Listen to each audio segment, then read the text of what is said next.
আসসালামু আলাইকুম ওয়া রাহমাতুল্লাহি তাআলা ওয়া বারাকাতুহু। প্রিয় শিক্ষার্থীরা কেমন আছো সবাই? আশা করি সবাই ভালো আছো। আবারও হাজির হয়েছি তোমাদের সাথে কেমিয়াস নিয়ে।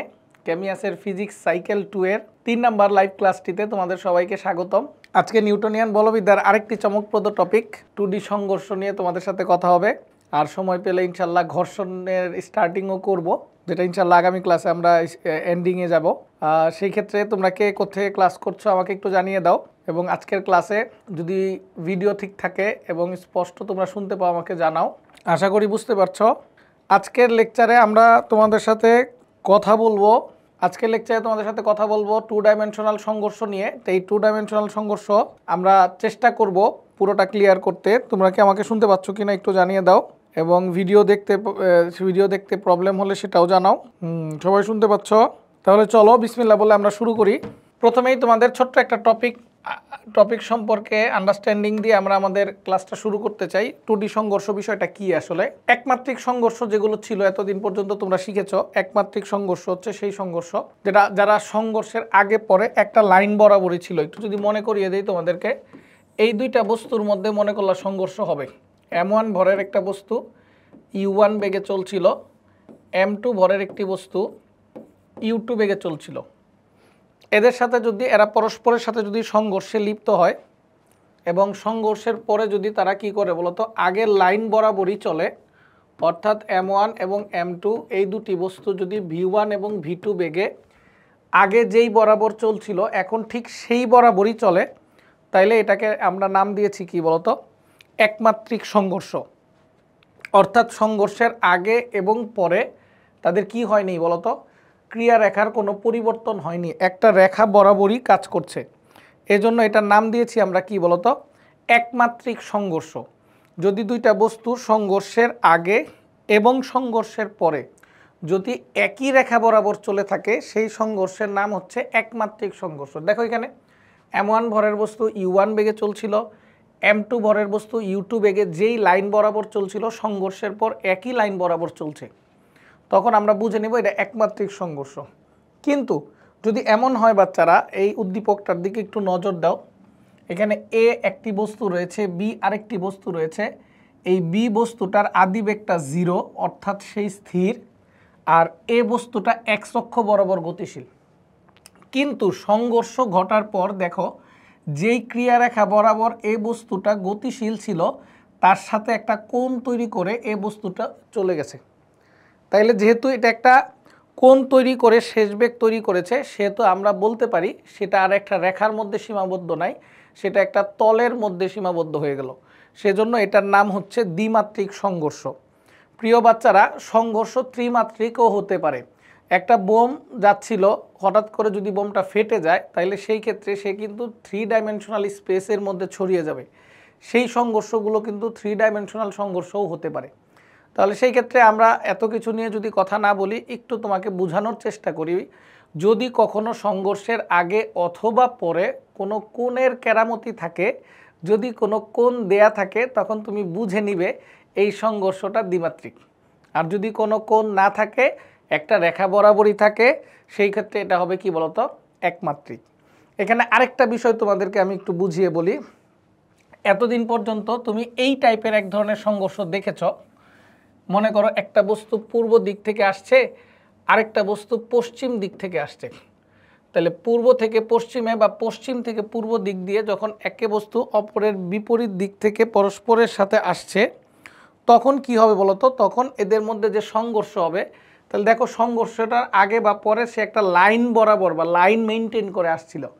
যেহেতু সে একটি লাইন মেনটেন করে আসছিল, সেহেতু এই টাইপের সংঘর্ষটার নাম হচ্ছে কি বলতো, একমাত্রিক সংঘর্ষ। আর যদি এটা কোত্থেকে আসছে, এটা পূর্ব দিক থেকে আসছে, এটা পশ্চিম দিক থেকে আসছে, তাহলে বিপরীতমুখী আসছে, সংঘর্ষের পরও ধরে নিলাম তারা পূর্ব বা পশ্চিম কোনো একদিকে গতিশীল হয়েছে, সেহেতু এই টাইপের সংঘর্ষও কিন্তু একমাত্রিক সংঘর্ষ। কিন্তু কখনো যদি এমন হয়, আমরা হয়তো সামনে আমরা তোমাদেরকে দেখাবো যে একটা বস্তু পূর্ব দিক থেকে আসছে, আরেকটা বস্তু দক্ষিণ দিক থেকে আসছে। মনে করো এটা পূর্ব দিক থেকে আসছে, এটা দক্ষিণ দিক থেকে আসছে। তাহলে দেখো তো, আগের যে চিত্রটা ছিল যে একটা বস্তু পূর্ব দিক থেকে আসছে, আরেকটা বস্তু পশ্চিম দিক থেকে আসছে, তাহলে এটা হচ্ছে পূর্ব দিক আর এটা হচ্ছে পশ্চিম দিক। তাহলে এই দুইটা বস্তু যে পরস্পরের বিপরীত দিক থেকে আসছে তারা কিন্তু একটি রেখা বরাবরই আসছে। কিন্তু এইখানে খেয়াল করে দেখো, একটা পূর্ব আরেকটা দক্ষিণ দিক থেকে আসছে মনে করে নাও, তাহলে সেই ক্ষেত্রে তারা কি একটা রেখা বরাবর আসছে? না, তারা কি করছে বলো তো, পরস্পরের সাথে লম্ব কোণ করে অর্থাৎ 90 ডিগ্রি কোণ করে আসছে। সেহেতু এই টাইপের সংঘর্ষ যদি হয়, এখানে যদি কোনো ক্রিয়া প্রতিক্রিয়া গঠিত হয়, তখন এটার নাম হয়ে যাবে দ্বিমাত্রিক সংঘর্ষ।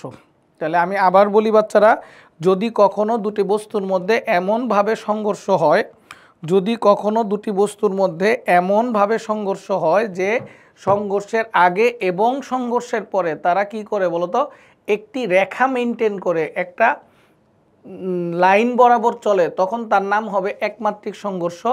আর যদি কি করে বলতো, আগে অথবা পরে যদি কখনো কোণ মেনটেন করে, কোনো কোণ তৈরি করে, তখন সংঘর্ষটা একটা তল বরাবর হবে এবং এই টাইপের সংঘর্ষগুলোকে আমরা বলবো দ্বিমাত্রিক সংঘর্ষ।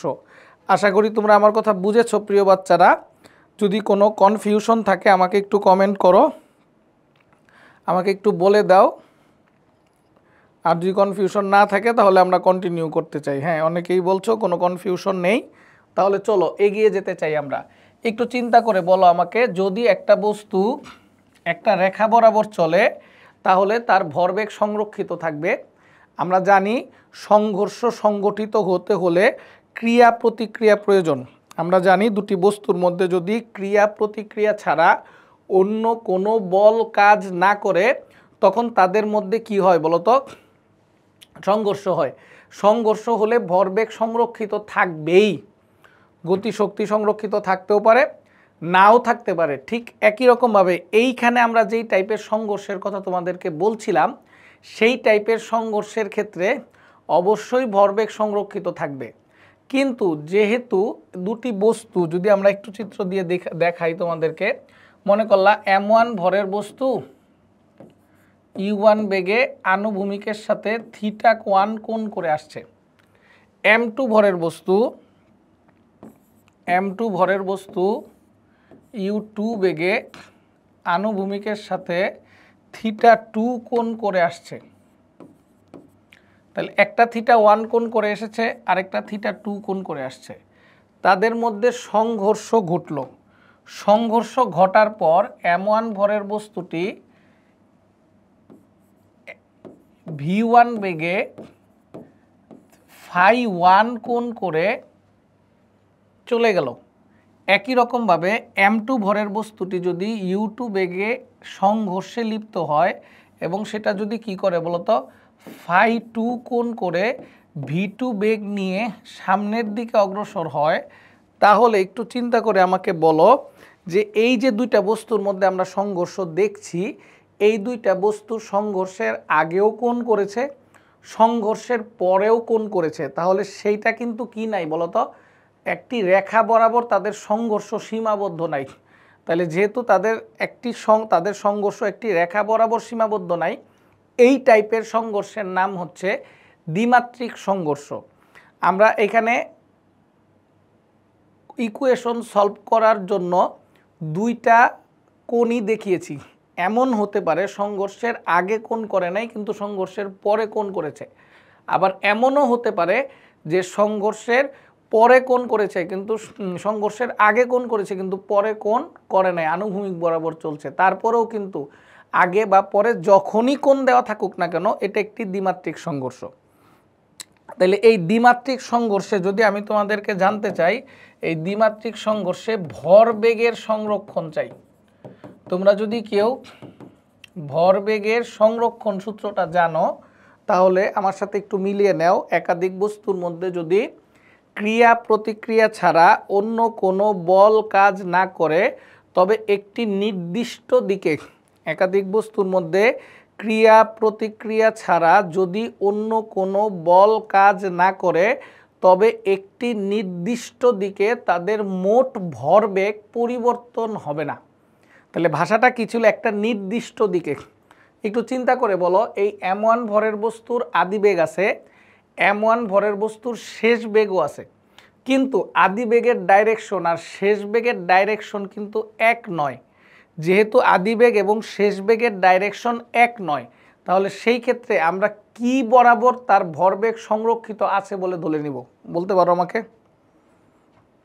তার কি বরাবর, এক্স অক্ষ বরাবর কি ভরবেগ সংরক্ষিত আছে, না ওয়াই অক্ষ বরাবর ভরবেগ সংরক্ষিত আছে? এটা আমরা কিভাবে বুঝে নিব বলো তো আমাকে একটু। এই বস্তুটার এক্স অক্ষ বরাবর ভরবেগ সংরক্ষিত আছে, না ওয়াই অক্ষ বরাবর ভরবেগ সংরক্ষিত আছে, না কোন কোণে সংরক্ষিত আছে, এটা তো আমরা দেখে বুঝছি না।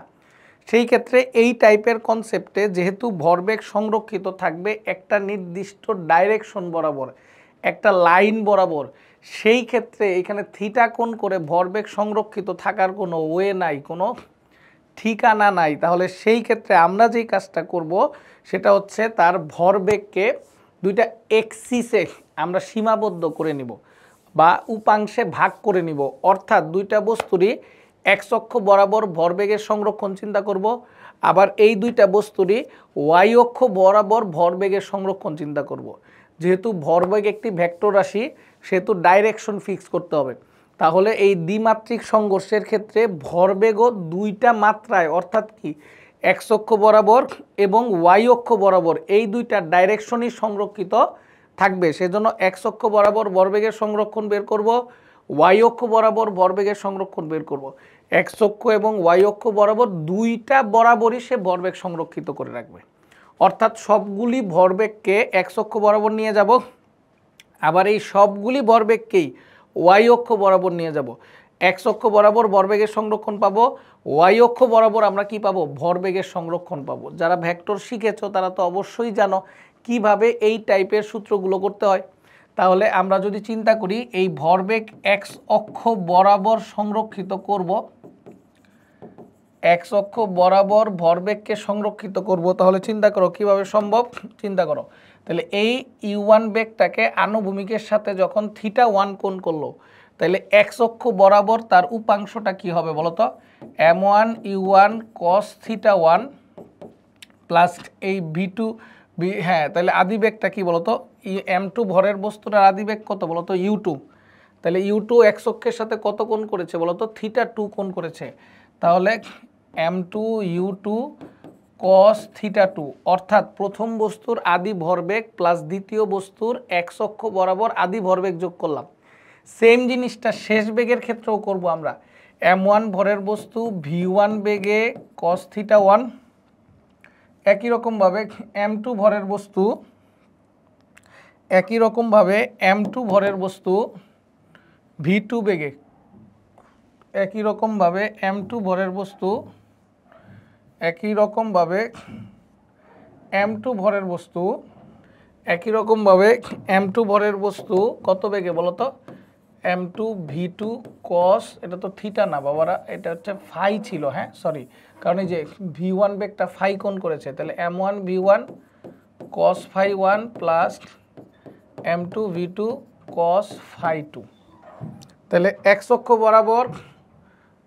অক্ষ বরাবর ভরবেগের সংরক্ষণটা একটু যদি দেখি তোমাদের জন্য, এক্স অক্ষ বরাবর আদি ভরবেগের যোগফল আর শেষ ভরবেগের যোগফল সমান। একই রকমভাবে যদি ওয়াই অক্ষ বরাবর চিন্তা করি,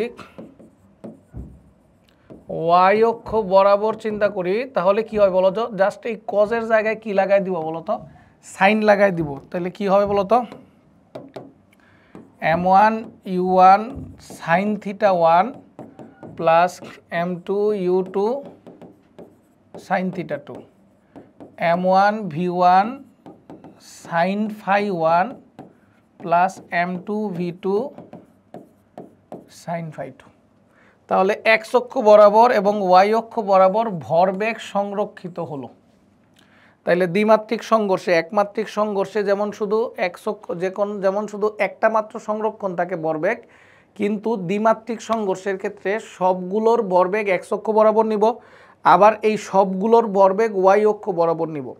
এক্স অক্ষ বরাবর সংরক্ষণ বের করব, ওয়াই অক্ষ বরাবর সংরক্ষণ বের করব। তার মানে কখনো যদি তোমাকে আমি দ্বিমাত্রিক গতির ক্ষেত্রে জিজ্ঞেস করি যে এই বস্তুটার ভরবেগ সংরক্ষিত আছে কিনা, তাহলে সেই ক্ষেত্রে তোমার কিন্তু কি দুইটা অক্ষ বরাবরই ভরবেগকে সংরক্ষিত করতে হবে।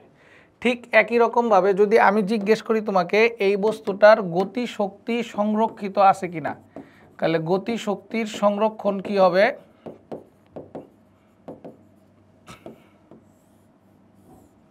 গতি শক্তির সংরক্ষণ কি হবে? তাহলে তার আদি গতি শক্তির যোগফল বের করি, half m1 u1 square plus half m2 u2 square equal to half m1 v1 square plus half m2 v2 square.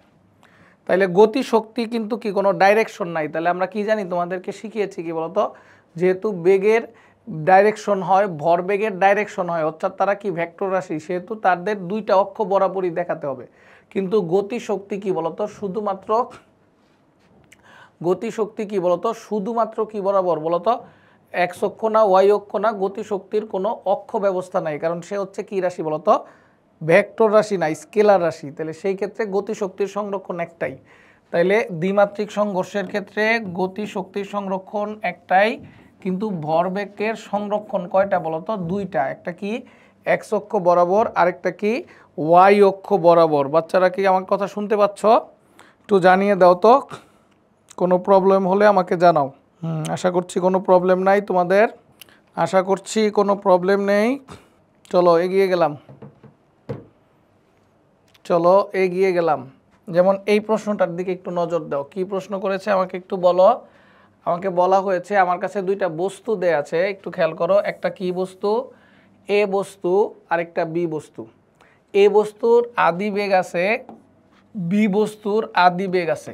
এ বস্তু আঘাত করার পর 30 ডিগ্রি কোণে, কার সাথে, এক্স অক্ষের সাথে। একটু খেয়াল করে দেখো, এ বস্তুটা এক্স অক্ষ বরাবরই চলছিল, সে গিয়ে যখন স্থির একটা বি বস্তু আছে তাকে আঘাত করেছে। আমাদের লেকচার বুকের টপিক 3 CQ5 রকমারিতে পাওয়া যায় লেকচার বুকটা।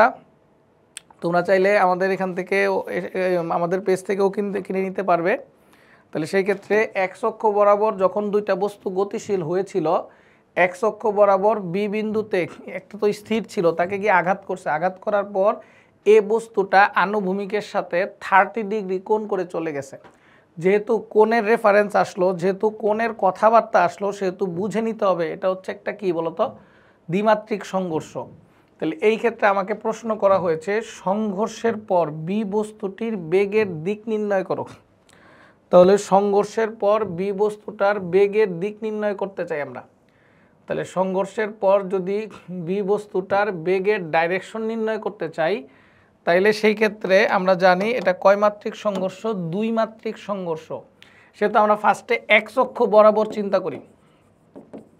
তাহলে আমরা যদি ফার্স্টে এক্স অক্ষ বরাবর চিন্তা করি, তাহলে চিন্তা করো m1 ভরের বস্তুটা আদিতে এক্স অক্ষ বরাবরই চলছিল, অর্থাৎ m1 ভরের বস্তুটা u1 বেগে 0 ডিগ্রি কোণে চলছিল।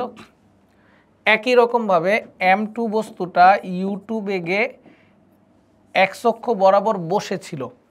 যেহেতু u2-র মান 0, অর্থাৎ দ্বিতীয় বস্তুটার আদি বেগ 0, সেহেতু এইখানে আমরা বেগের কোনো কোণ ইউজ করলাম না, কারণ বেগ তো 0ই। তার মানে কি, বেগ থাকা যেই কথা, ভরবেগ থাকা যেই কথা, না থাকা একই কথা, কারণ ভরবেগ কিন্তু আসলে নাই। তারপর তোমাদের বুঝার খাতিরে আমরা এখানে m2 u2 লিখেছি। যখন আমরা কিছু অঙ্ক করব, যখন দেখব যে কোনো একটা বস্তুর বেগ না থাকলে তার কি যত কোণই থাকুক, যাই থাকুক, কোনো ভরবেগ থাকে না, তখন কিন্তু আমরা এটা লিখবই না। যেহেতু তোমরা মাত্র প্রাইমারি স্টেজ প্রথম অঙ্ক শিখছো, সেহেতু তোমরা কি করবা বলো তো, এই বস্তুর ভরবেগটা দিলা, কিন্তু পরবর্তীতে এটা না দিলেও চলবে, বুঝলে, কারণ তার তো বেগই নাই, তার কোণ থাকবে কোত্থেকে। একই রকমভাবে শেষ বেগের ক্ষেত্রে m2, আচ্ছা এখানে যেহেতু এ বি দিয়েছে, আমরা যদি এখানে এম এ ইউ এ দিতাম তাহলে বিষয়টা আরেকটু সহজ হতো, এম বি ইউ বি দিতাম তাহলে আরেকটু সহজ হতো। একই রকমভাবে M A V A cos 30 degree, কিন্তু বি বস্তুটা কোথায় গেছে আমরা জানি না। তাহলে আমরা ধরে নিলাম বি বস্তুটা এইখানে থিটা কোণ করে ভিবি বেগে চলে গেছে। তাহলে তার শেষ ভরবেগ কত বলতো, M B V B cos theta. তাহলে চলো আগাই। তাহলে এখান থেকে কি হবে, cos 0-র মান কত, 1, m এর মানটা কত দেয়া আছে 5 কেজি, ইউ এর মানটা কত দেয়া আছে 2 মিটার পার সেকেন্ড, cos কত ডিগ্রি 0 ডিগ্রির মান 1 প্লাস যেহেতু ইউবির মান 0 পুরাটাই 0। এম এর মান কত বলতো 5, ভি এর মানটা কত বলতো 1, cos 30 ডিগ্রির মান কত বলতো √3/2 প্লাস এম বির মান কত বলতো 3 ভিবি cos থিটা। তাহলে সেই ক্ষেত্রে এখান থেকে কি লিখতে পারি বলতো 10 = 2.5 √3 প্লাস 3 ভিবি cos থিটা। তাহলে এখান থেকে যদি আমরা চিন্তা করি ভিবি cos থিটার মান বের করতে চাই তাহলে কত আসলো 10 - 2.5 √3 বাই কত 3 কত আসলো একটু দেখো তো যাদের ক্যালকুলেটর আছে একটু দেখো তো। সমস্যা নাই আশা করছি তোমরা কি বুঝতে পেরেছো। তাহলে এখান থেকে একটা মান পেয়ে যাব। এখান থেকে যদি একটা মান পেয়ে যাই কত আসে দেখো, মান বসাও এখানে।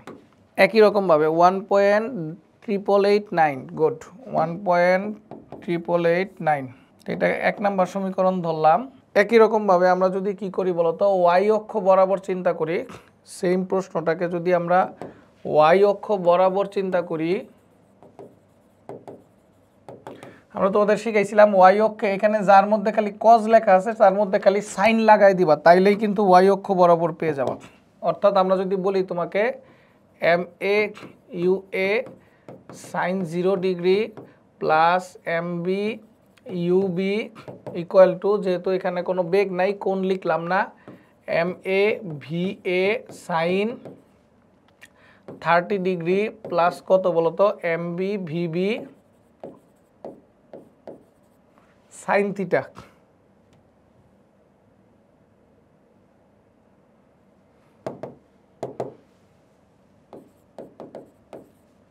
মান বসিয়ে দিলাম। এম এর মান কত 5, ইউ এর মান কত বলতো 2, সাইন 0 এর মান 0, এটাও 0। তারপরে এম এর মান কত 5, ভি এর মান কত 1, সাইন 30 এর মান কত half plus 3 VB sign theta. তাহলে সেই ক্ষেত্রে আমরা যদি কি করি বলতো ভিবি সাইন থিটার মান বের করতে চাই তাহলে কত আসবে বলতো 2.5 মাইনাস ভাগ 3 কত আসে আমাকে জানাও তো একটু। ভিবি সাইন থিটার মানটা কত আসে? যারা সাপোর্টে আছেন একটু ক্যালকুলেটর দেওয়ার ব্যবস্থা করেন।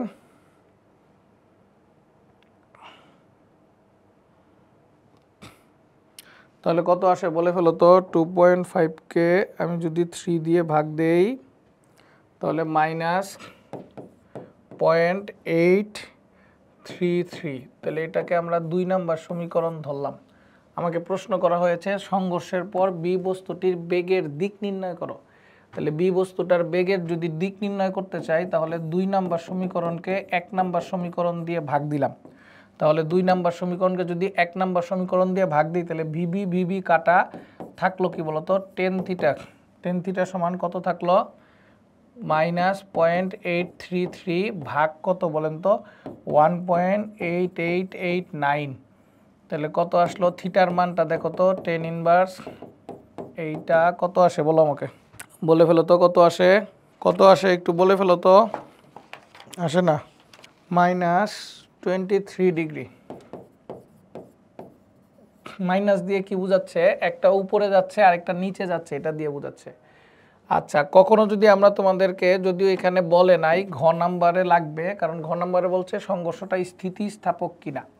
তাহলে সংঘর্ষটা কি স্থিতিস্থাপক না অস্থিতিস্থাপক সেটা বোঝার জন্য কি লাগবে বলো তো।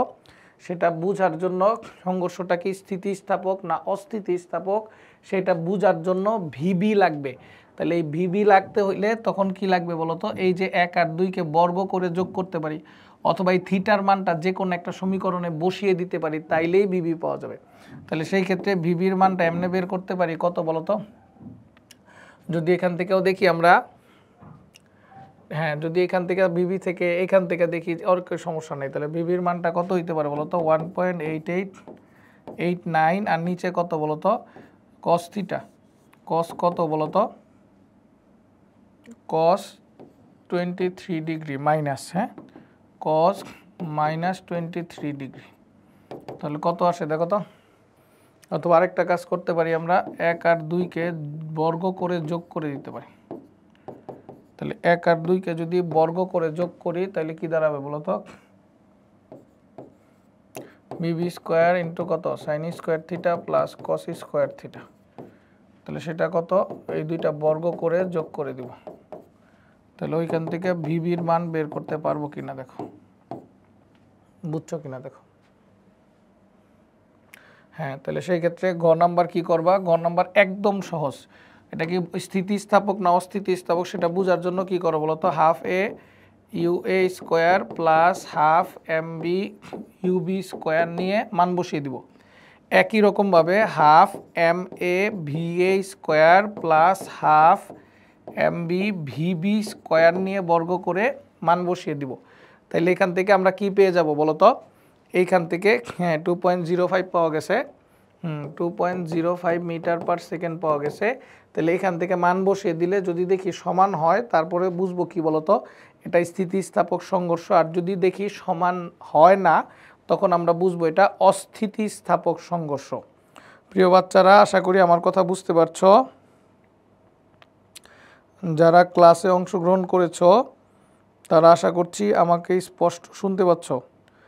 আচ্ছা, এখন আমরা যেই বিষয়টা নিয়ে তোমাদের সাথে কথা বলতে চাই সেটা হচ্ছে, এটা হচ্ছে একটা দ্বিমাত্রিক সংঘর্ষ। এটাকে এইভাবে সলভ করতে হয়। আমি আবারও বলছি, আবারও চিৎকার করছি, সেটা হচ্ছে কখনো যদি তোমরা দেখো সংঘর্ষের আগে অথবা সংঘর্ষের পর যদি কোনো কোণ দেয়া থাকে তখন আমরা এটা বুঝবো এটা একটা এটা একটা দ্বিমাত্রিক সংঘর্ষ। এই দ্বিমাত্রিক সংঘর্ষ কি হতে পারে বলতো, স্থিতিস্থাপক হতে পারে, অস্থিতিস্থাপকও হতে পারে। ঠিক আছে, আমরা এগিয়ে গেলাম। আমাদের এই কনসেপ্টে আমরা কি পেলাম, এটা পেলাম। আচ্ছা, আরেকটা সংঘর্ষ দেয়া আছে, তোমাদের যদি একটু আমরা কথা বলি। দেখো কি বলছে, 1200 কেজি বরের একটি ট্রাক পূর্ব দিক বরাবর 20 মিটার পার সেকেন্ড বেগে চলছে। 1200 কেজি ভরের একটি ট্রাক 20 মিটার পার সেকেন্ড বেগে চলছে কোন দিক বরাবর, পূর্ব দিক বরাবর। দক্ষিণ দিক থেকে আগত অপর একটি ট্রাক, তাহলে এই যে একটা ট্রাক দেয়া আছে এটা মনে করলাম 1200 কেজি, এটা মনে করলাম পূর্ব দিক থেকে যাচ্ছে, পূর্ব দিক বরাবর যাচ্ছে। তাহলে এইদিকে মনে করলাম পূর্ব দিক। আচ্ছা, তাহলে আমাকে বলছে 20 মিটার পার সেকেন্ড বেগে, তাহলে তার আদিবেগ কত, 20 মিটার পার সেকেন্ড। অপর একটি দক্ষিণ দিক থেকে আগত একই ভরের অপর একটি ট্রাক, তার মানে এটা এখান থেকে দক্ষিণ দিক থেকে আসতেছে, তাহলে আইসা সে যাচ্ছে কোন দিকে, উত্তর দিকে যাচ্ছে।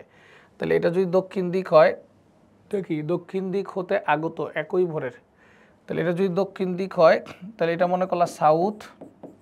এই দিক থেকে একই ভরের অর্থাৎ এটাও 1200 কেজি, এই ভরের ট্রাকটা কত বেগে আসছে বলতো, একটি ট্রাক 10 মিটার পার সেকেন্ড বেগে চলছে উত্তর দিক বরাবর। তাহলে এই দিকটা উত্তর মনে করো, তাহলে সেই ক্ষেত্রে এটা হচ্ছে কত বলতো, এটার আদিবেগ কত, 10 মিটার পার সেকেন্ড। তাহলে আমাকে প্রশ্ন করা হয়েছে ট্রাক দুটি পরস্পর আটকে গেল, তাহলে দুইটা ট্রাক পরস্পরের সাথে আটকে গেছে। আটকে যাওয়ার পরে আমাকে প্রশ্ন করা হয়েছে উদ্দীপকের উল্লেখিত সংঘর্ষটি কি স্থিতিস্থাপক নাকি অস্থিতিস্থাপক। আচ্ছা ঠিক আছে, এটা সমস্যা নাই, কিন্তু সমস্যাটা হচ্ছে আরেক জায়গায়। আগের প্রশ্নটাই কিন্তু আমরা যা বের করেছি সেই রকম করেই বের করার কথা। প্রথম কাজটা কি ছিল, প্রথম কাজটা হচ্ছে আমরা কি করব, সবগুলোর এক্স অক্ষ বরাবর ভরবেগের সংরক্ষণ নিব, সবগুলোর ওয়াই অক্ষ বরাবর ভরবেগের সংরক্ষণ নিব। সেখান থেকে দ্বিতীয় বস্তুটার বা মিলিত বস্তুটার কি করব বলতো, এক্স অক্ষ বরাবর ভি কস থিটা পাবো এবং ওয়াই অক্ষ বরাবর ভি সাইন থিটা পাবো। ওইখান থেকে আমরা কি করব বলতো, একবার অনুপাত করে থিটার মান বের করব, আরেকবার বর্গ করে যোগ করে ভি এর মান বের করব। কিন্তু সমস্যা হচ্ছে তারপরে কি করব বলতো, এই সূত্রটাই ফেলবো, তারপরে এই সূত্রটাই ফেলবো। ঠিক আছে, যে half M A U A square plus half M B U B square, এই সূত্রটা ফেলে দেখবো স্থিতিস্থাপক না অস্থিতিস্থাপক। তাহলে এই ক্ষেত্রে প্রথমে কি বেগ বের করতে হচ্ছে, তারপরে অঙ্ক করতে হচ্ছে। কিন্তু এইখানে একটু সমস্যা আছে। কি সমস্যা দেখো, যদি সংঘর্ষের পর ট্রাক দুটির গতি বেগ বের করো, তার মানে এখানে কি গরুতে জিজ্ঞেস করছে সংঘর্ষটা কি স্থিতিস্থাপক কিনা, ঘোরাতে গিয়ে বেগ বের করতে বলছে। তাহলে আমি যদি আগে কি করি, গরুতেই গ নাম্বারে আমি যদি বেগ বের করে স্থিতিস্থাপক না অস্থিতিস্থাপক ব্যাখ্যা দিতে যাই, তাইলে ঘোরাতে কি বের করব? তার মানে এইখানে এই প্রশ্নটা একটু ট্রিকি প্রশ্ন। এই প্রশ্নটার মধ্যে গরুতে বেগ বের করা যাবে না, কারণ গতে যদি বেগ বের করি তাহলে ঘতে কি বের করব। তাহলে এই টাইপের কোশ্চেনের মধ্যে কি জানতে চাইছে সেটা আগে বুঝতে হবে। এইখানে আসলে জানতে চাচ্ছে গরুতে তুমি অঙ্ক করা ছাড়া এমন কি কোনো ব্যাখ্যা দিতে পারো যেই ব্যাখ্যার মাধ্যমে বোঝা যাবে এই সংঘর্ষটা স্থিতিস্থাপক না অস্থিতিস্থাপক। মানে এখানে কোনো গাণিতিক ব্যাখ্যা চায় নাই, যুক্তি চেয়েছে। তাহলে যুক্তিটা কি একটু খেয়াল করো। যেহেতু বলছে দুইটা বস্তু সংঘর্ষের পর এক হয়ে গেছে, মিলিত হয়ে গেছে, আমরা তোমাদেরকে কত সুন্দর করে শিখিয়েছি মনে আছে যে সংঘর্ষের পর যদি কি হয় বলতো, সংঘর্ষের পর কি হয় বলতো, দুইটা বস্তু একসাথে মিলিত হয়ে যায়। তাহলে দুইটা বস্তু মিলে, লিপি খুব সুন্দর কথা বলেছ, নন ইলাস্টিক সংঘর্ষের পর যদি মিলিত হয়ে যায়, আমরা জানি তোমাদের শিখিয়েছিলাম যে সংঘর্ষের আগে অথবা সংঘর্ষের পরে যদি মিলিত হয় তাহলে সেই বস্তু কখনোই স্থিতিস্থাপক সংঘর্ষ হতে পারে না। তার মানে এখানে গরুতে আগে কি করতে হবে বলতো, এই রচনামূলক ব্যাখ্যাটাই যুক্তি দিতে হবে। আচ্ছা, তারপরে ঘোরাতে গিয়া কি, এটা যেহেতু দ্বিমাত্রিক সংঘর্ষ, কোথাও কি লেখা আছে বাচ্চারা এটা একটা দ্বিমাত্রিক সংঘর্ষ? না, কোথায় কিন্তু লেখা নাই। তাইলে আমরা কিভাবে বুঝলাম এটা দ্বিমাত্রিক সংঘর্ষ? আমরা এভাবেই বুঝলাম যে এই দুইটা বস্তু বা এই দুইটা সংঘর্ষের ক্ষেত্রে বস্তু দুইটা কি করছে বলতো, একসাথে মিলিত হয়ে গেছে। আর একটা বস্তু আসছে কোত্থেকে বলতো, পূর্ব দিক থেকে, আরেকটা দক্ষিণ দিক থেকে। আমরা বলছিলাম পূর্ব পশ্চিম, উত্তর আর দক্ষিণ যদি বলে তাইলে একমাত্রিক সংঘর্ষ, কিন্তু পূর্বর সাথে দক্ষিণ বা উত্তর যদি থাকে, পশ্চিমের সাথে দক্ষিণ বা উত্তর যদি থাকে, তাহলে অলরেডি তারা পরস্পর 90 ডিগ্রি কোণ করে আছে। তাহলে এটা জীবনেও একমাত্রিক সংঘর্ষ হতে পারে না। তাহলে আমরা ধরে নিলাম এই এক্স অক্ষটা বলতে পূর্ব দিকটাকে আমরা ধরে নিলাম। তাহলে প্রথম যে বস্তুটা 1200 কেজি M1 ধরেছি, সেই বস্তুটা এক্স অক্ষ বরাবরই যাচ্ছে। আর দ্বিতীয় বস্তুটা এক্স অক্ষের সাথে 90 ডিগ্রি কোণ করে দক্ষিণ দিক থেকে উত্তর দিক বরাবর চলছে। তাহলে সেই ক্ষেত্রে আমরা বলতে পারি θ1 এর মান 0 ডিগ্রি, অর্থাৎ পূর্ব দিক। আর পূর্ব দিকের সাথে সাউথের কোণ কত বলতো, 90 ডিগ্রি, অর্থাৎ θ2 এর মান হচ্ছে 90 ডিগ্রি। তাহলে সেই ক্ষেত্রে বাচ্চারা আমরা কি লিখতে পারি একটু বলো যদি, সেই ক্ষেত্রে আমরা কি লিখতে পারি একটু যদি বলি তোমাকে, তাহলে এটার এক্স অক্ষ বরাবর না বলে আমরা এটার পূর্ব দিক বরাবর বলবো, পূর্ব দিক বরাবর। তাহলে সেই ক্ষেত্রে একটু চিন্তা করো, ধরে নিলাম সংঘর্ষের পর এই দুইটা বস্তু পূর্ব দিকের সাথে থিটা কোণ করে চলছে। তাহলে সেই ক্ষেত্রে দুইটা বস্তু মিলে বেগ হবে কয়টা, একটা।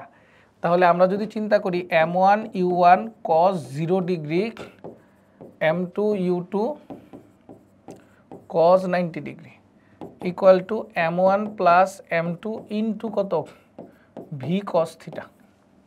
যেহেতু দুইটা মিলে একটা হয়ে গেছে। একই রকমভাবে আমি যদি একটু মান বসিয়ে দেই, m1 এর মান 1200 cos 0 ডিগ্রি, u1 এর মান কত বলতো 20 মিটার পার সেকেন্ড, cos 0 ডিগ্রির মান কত বলতো ওয়াট। আর যেহেতু cos 90 এর মান 0, পুরাটাই 0। তাহলে সেই ক্ষেত্রে এখানে 1200 যোগ 1200 v cos থিটা। তাহলে সেই ক্ষেত্রে আমরা কি লিখতে পারি বলতো, v cos থিটা সমান কত বলতো, নিচে 2400 আর উপরে কত, 12 দুগুণে 24,000। তাহলে সেই ক্ষেত্রে আমরা কি বলতো, 0 0 কেটে দিতে পারি, কেটে দিলে আমরা এখান থেকে v cos থিটার মান বের করে নিয়ে আসব কত বলতো 10। তো এটাকে 1 নম্বর সমীকরণ ধরলাম। একই রকমভাবে যদি আমরা 2 নম্বর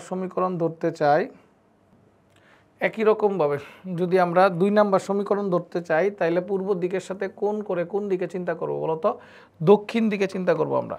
তাহলে পূর্ব দিকের সাথে কোণ করে যদি আমরা দক্ষিণ দিকে চিন্তা করি, তাহলে কি বরাবর বলতো, উত্তর বরাবর। পূর্বর সাথে কোণ যেহেতু এই দিকে যাচ্ছিল, পূর্ব দিক থেকে দক্ষিণ দিক থেকে উত্তর দিকে যাচ্ছিল, তাহলে উত্তর দিক বরাবর যদি চিন্তা করি,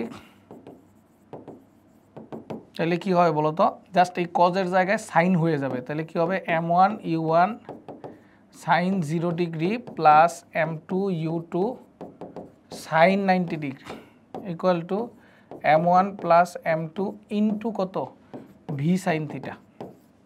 তাহলে সেই ক্ষেত্রে আমরা কি লিখতে পারি, 0 সাইন 90-র মান কত বলতো 1200 গুণন u2-র মান কত, u2-র মান হচ্ছে 1200 গুণন u2-র মান কত বলতো, u2-র মান হচ্ছে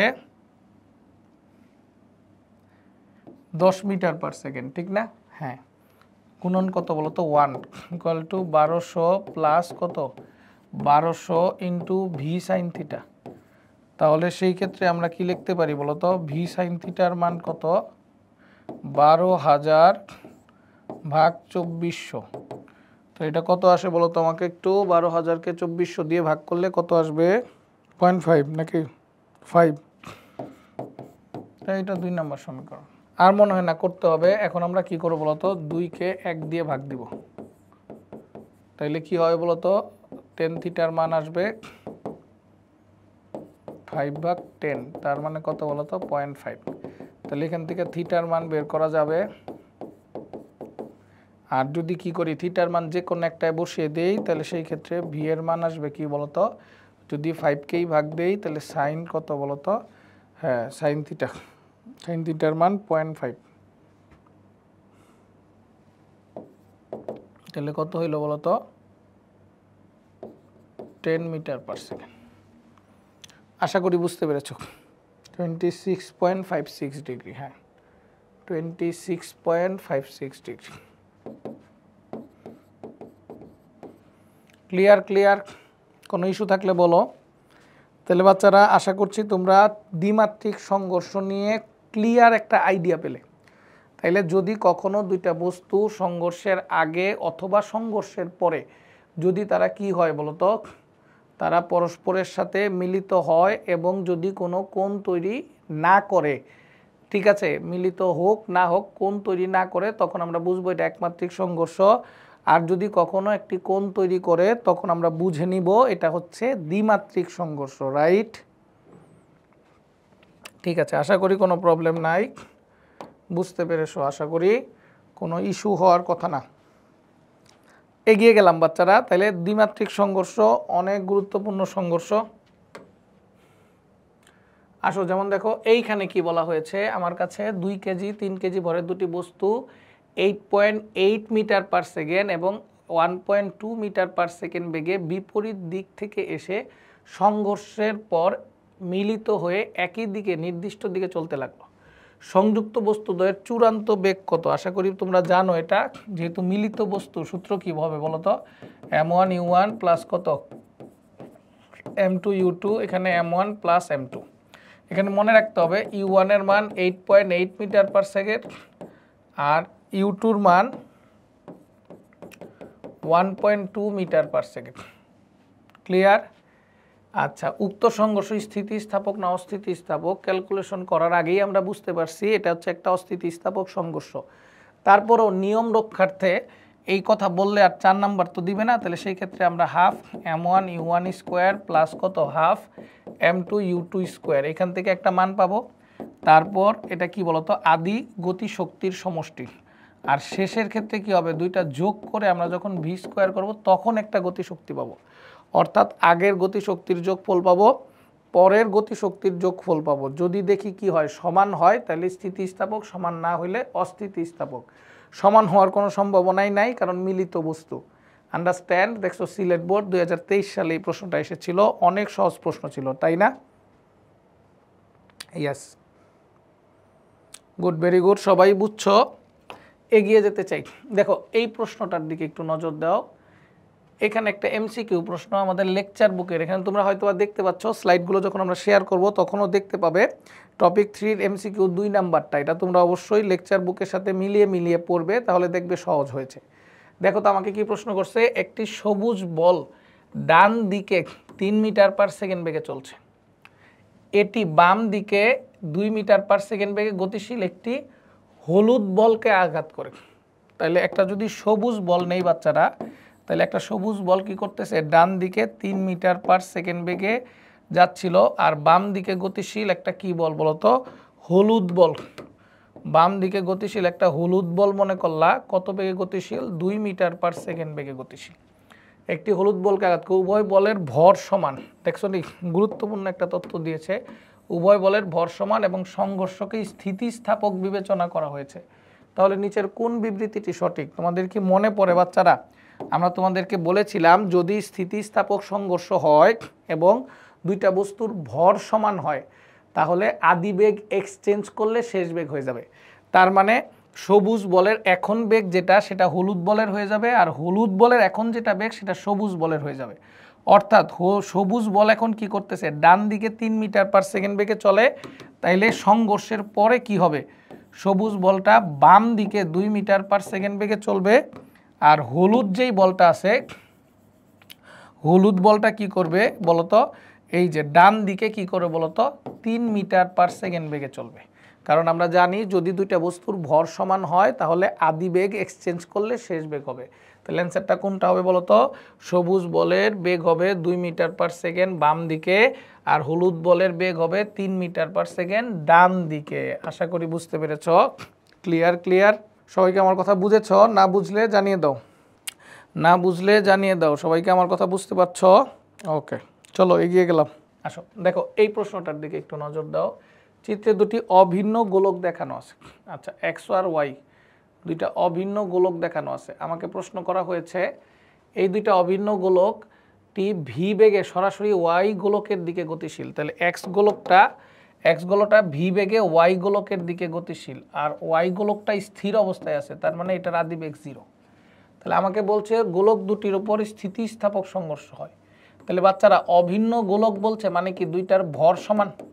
দেখছো একই টাইপের প্রশ্ন আসতেছে, কুমিল্লা বোর্ড 2016 সালে আসছে। আমরা তোমাদেরকে বলতে পারি যেহেতু তাদের কি সমান বলতো, ভর সমান, তার মানে কি আদি বেগ এক্সচেঞ্জ করলে শেষ বেগ হবে। যেহেতু এখন ওয়াই বস্তু স্থির, তার মানে এক্স বস্তুটা ওয়াইকে আঘাত করার পরে এক্স বস্তু স্থির হয়ে যাবে, আর ওয়াই বস্তুটা কি করবে বলতো, ভি বেগে গতিশীল হয়ে যাবে। তার মানে কি বলতো, কি বলছে বলতো, গোলক দুটির স্থিতির সংঘর্ষ হয়, কি ঘটে, তাহলে ভি বেগে বাম দিকে গতিশীল হবে। কার কি ঘটে বলতো, ওয়াই গোলকটি সংঘর্ষ হয়, কি ঘটে, কার কি ঘটে, এক্সের না ওয়াইয়ের? তাহলে যদি প্রশ্নটা হয় এক্সের কি ঘটে, তাহলে এক্সটা কি হয়ে যাবে, শেষ বেগ 0 হয়ে যাবে। আর যদি প্রশ্ন হয় ওয়াইয়ের কি ঘটে, তাহলে কি হবে বলতো, ওয়াই বস্তুটা ভি বেগে গতিশীল হয়ে যাবে কোন দিকে বলতো, ডান দিকে। ঠিক আছে, তাহলে হ্যাঁ, তাহলে থেমে যেতে পারে। যদি এক্সের কথা বলে তাহলে থেমে যাবে, আর ওয়াইয়ের কথা হলে কি বলতো, ডান দিকে ভি বেগে গতিশীল হবে। ক্লিয়ার? এটা মনে এক্সের কথাই বলেছে। হ্যাঁ, আশা করি বুঝতে পেরেছ। Clear clear, good. আগাইলাম আমরা। দেখো তো এই প্রশ্নটার দিকে নজর দাও। আমাকে কি প্রশ্ন করেছে দেখো, আমরা প্রচুর পরিমাণ ক্লাসে প্রচুর পরিমাণ এমসিকিউ পড়ানোর চেষ্টা করি। আমরা জানি বিভিন্ন কম্পিটিটিভ এক্সামগুলোতে তোমাদের এমসিকিউ প্রশ্নই হবে। যেহেতু কম্পিটিটিভ এক্সামগুলোতে এমসিকিউ প্রশ্ন হবে, সেহেতু আমরাও চাচ্ছি তোমাদের প্রস্তুতিটা কি হোক বলতো, এমসিকিউ বেসডই হোক। আর আমি একটা কথা তোমাদের ক্লাসে বারবারই বলে থাকি, আবারও বলতে চাই, যে সিকিউ সলভ করে তুমি যা শিখবে এমসিকিউ সলভ করে তার থেকে অনেক বেশি কিছু শেখা সম্ভব। কারণ একটা টপিকের সিকিউ কয়টা পড়াতে পারি আমরা, 2টা 4টা 5টা, কিন্তু একটা টপিকের চাইলেই প্রায় 100 এমসিকিউ সলভ করা সম্ভব। দেখো, যেমন দেখো এই প্রশ্নটার দিকে, এ এবং বি দুইটা বস্তু দেয়া আছে, পরস্পরের বিপরীত দিকে একই রেখা বরাবর চলে সংঘর্ষ ঘটিয়েছে। তাহলে এ আর বি বস্তু কি করেছে, পরস্পরের বিপরীত দিকে গতিশীল হয়ে সংঘর্ষ ঘটিয়েছে। সংঘর্ষের পর তারা নিজ নিজ গতিপথের বিপরীত দিকে চলেছে। তারা নিজ নিজ গতিপথের কোন দিকে চলেছে, বিপরীত দিকে চলেছে। আচ্ছা ঠিক আছে, সংঘর্ষের পরে বি বস্তুর বেগ কত? তাহলে বলছে কি পরস্পর বিপরীত দিক থেকে একই রেখা বরাবর চলেছে। তাহলে এটা u1 দেওয়া আছে 4 মিটার পার সেকেন্ড, এটা v1 দেওয়া আছে। তাহলে এটা u2 দেওয়া আছে মাইনাস। তাহলে এটা কি, যদি v1 চিন্তা করি তার মানে v2-র মান জানতে চেয়েছে। সংঘর্ষের পর বি বস্তুর শেষ বেগ সূত্র কি বলতো, m1 u1 plus m2 u2 equal to m1 v1 plus m2 v2। তাহলে এখান থেকে যদি আমরা v2 বের করতে চাই তাহলে কি হবে বলতো, m1 u1 plus m2 u2 minus m1 v1 by কত বলতো, m2। মান বসিয়ে দিলেই পাওয়া যাবে না, ঠিক না? পাওয়া যাবে। উপরে সংঘর্ষের ক্ষেত্রে কি হবে বলতো, ভরবেগ সংরক্ষিত হবে, সত্য কথা, গতি শক্তি সংরক্ষিত হবে। তাহলে এখানে শেষ বেগ বের করে পরেই একটা ডিসিশন নেওয়া যাবে। শেষ বেগ বের করার পরে যদি দেখো আদি ভরবেগগুলি, আদি গতি শক্তির যোগফল আর শেষ গতি শক্তির যোগফল সমান হয়েছে, তখন বুঝবা কি বলতো, স্থিতিস্থাপক না অস্থিতিস্থাপক। আশা করি এটা তোমরা বাসায়ই করে ফেলতে পারবে, কোনো সমস্যা হবে না ইনশাআল্লাহ। কারো কোনো কনফিউশন আছে বলে ফেলো তো আমাকে। আশা করছি তোমরা এটা বাসায় করে ফেলতে পারবে, কোনো কনফিউশন হবে না, ঠিক আছে? ওকে ওকে, তাহলে বাসায় করে ফেলবে। একই রকম লেকচার বুক নিয়ে দাঁড়াও, তাহলে তোমাদের অঙ্ক করতে সুবিধা হবে। দেখো এখানে সাস্টের একটা প্রশ্ন যদি আমরা তোমাদেরকে জানাই, এম এবং 2m ভরের দুটি গোলক বিপরীত দিক থেকে যথাক্রমে ভি এবং মাইনাস ভি বেগে এসে পরস্পরকে ধাক্কা দিয়েছে, এরপর এম এবং 2m এর গতিবেগ কত? দেখো আমরা তোমাদেরকে বলেছিলাম স্পষ্ট, যদি বস্তুটা ভরবেগের সংরক্ষণ সূত্র মেনে চলে, কি মেনে চলে? যদি বস্তুটা ভরবেগের সংরক্ষণ সূত্র মেনে চলে, তবে কি হবে? তবে v1 বের করতে হইলে v2 লাগবে, আবার v2 বের করতে হইলে v1 লাগবে। কিন্তু এখানে কি হয়েছে বলতো? বলে নাই কিন্তু যে তারা স্থিতিস্থাপক না অস্থিতিস্থাপক সংঘর্ষ, কিছু বলে নাই, কিন্তু তারপরেও কি বলছে বলতো? দুইটা বস্তুরই শেষ বেগ চেয়েছে। তাইলে যেহেতু দুইটা বস্তুরই আলাদা আলাদা শেষ বেগ চেয়েছে, সেহেতু তোমার বুঝে নিতে হবে এটা অবশ্যই স্থিতিস্থাপক সংঘর্ষ। কারণ স্থিতিস্থাপক সংঘর্ষ না হলে কিন্তু আমরা কি করতে পারি না, সংঘর্ষের ফলে কলিশনের ফলে আমরা শেষ বস্তুর বেগ বা শেষ বেগ আমরা কি করতে পারি না, আলাদা আলাদা বের করতে পারি না। তাহলে যেহেতু দুইটাই চেয়েছে, সেহেতু এটা একটা স্থিতিস্থাপক সংঘর্ষ ধরলাম। তাহলে v1 এর কনসেপ্টটা কি? নিচে m1 প্লাস কত m2, m1 মাইনাস কত m2 ইন্টু কত u1 plus 2 m1 v1, sorry 2 m2 u2। তাহলে যদি মান বসিয়ে দিই একটু দেখো তো, একটা হচ্ছে m আর একটা 2m, তাহলে নিচে হচ্ছে থ্রাইস m, m1 থেকে m2, তাহলে কত বলো তো? হ্যাঁ, একটু যদি মান বসিয়েই নেই আমরা, m মাইনাস কত 2m, u1 এর মান কত v আর একটা মাইনাস v, তাহলে এটা v প্লাস কত বলো তো 2m2 ইন্টু মাইনাস v, তাহলে কত হলো বলো তো? নিচে থ্রাইস m, উপরে কত বলো তো? m থেকে m চলে গেলে মাইনাস mv, আর এখানে মাইনাস 2, m2 এর মানটা কত বলো তো? 2m, তাহলে এখানে আরেকটা 2m যদি দিয়েই দিই আমরা, আচ্ছা ঠিক আছে।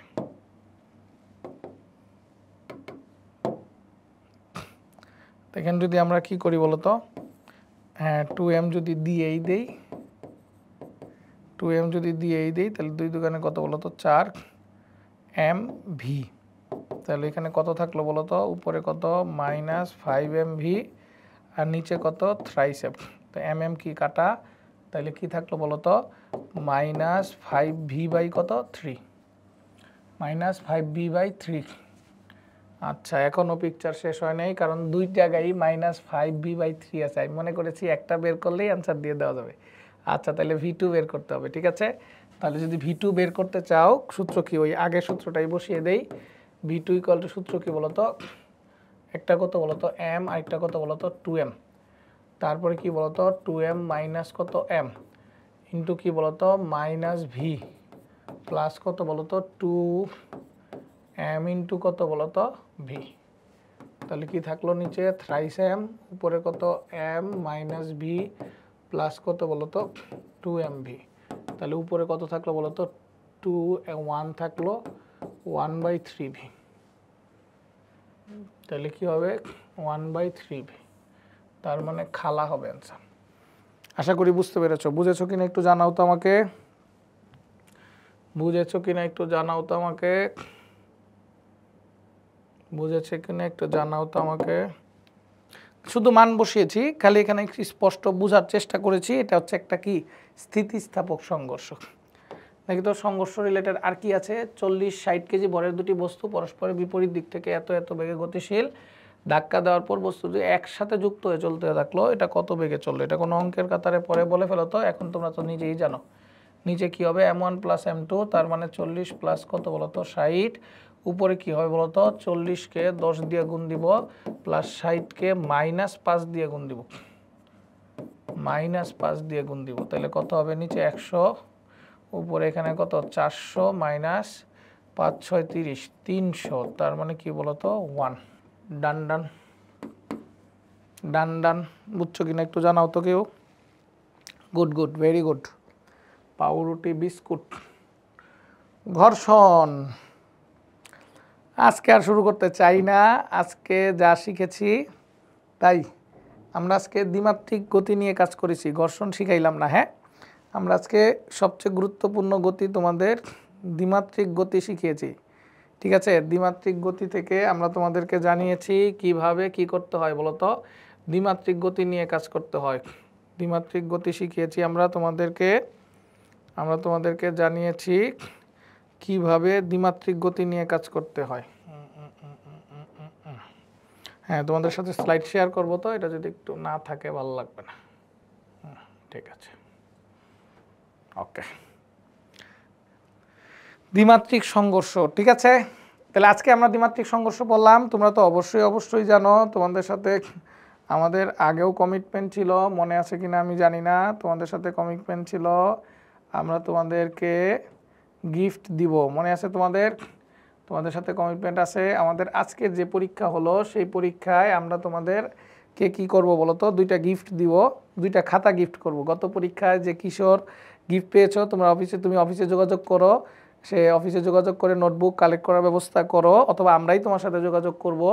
আর আজকের ক্লাস যা হলো দ্বিমাত্রিক সংঘর্ষ, এটার উপর ইনশাল্লাহ কালকে আবার কি থাকবে, কালকে মানে আগামী বুধবার দিন আবার 2টা পরীক্ষা থাকবে, আবার একটা পরীক্ষা থাকবে। সেখানে যেহেতু 3 নাম্বার ক্লাস হয়ে গেল, 3 নাম্বার পরীক্ষা হবে। 3 নাম্বার পরীক্ষায় 3টা খাতা গিফট থাকবে, ঠিক আছে।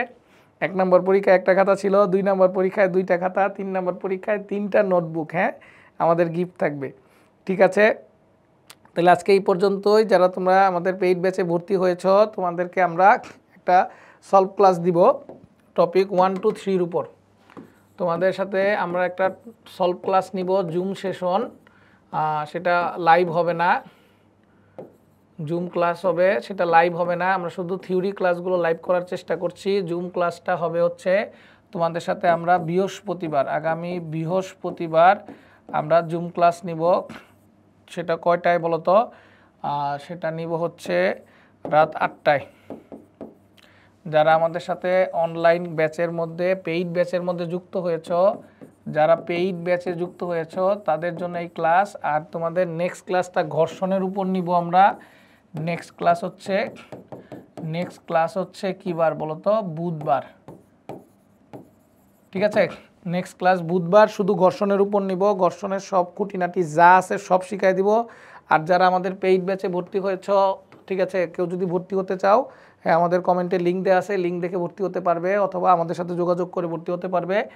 আর যারা পেইড ব্যাচে ভর্তি আছো তাদের বৃহস্পতিবার কয়টায় বলো তো, রাত 8টায় তোমাদের সাথে আমরা জুম সেশনে যুক্ত হব। তোমাদের টপিক 1 থেকে 3 পর্যন্ত সব পড়া থাকলো, যে কোনো প্রবলেম আমার সাথে শেয়ার করতে পারবে। টপিক 1 থেকে 3 পর্যন্ত, হ্যাঁ ওকে। ভালো থেকো, তোমাদের সুস্বাস্থ্য কামনা করি। ইনশাআল্লাহ আমরা স্লাইডগুলি তোমাদের ক্লাসের পরই শেয়ার করে নিব। ভালো থেকো, আসসালামু আলাইকুম।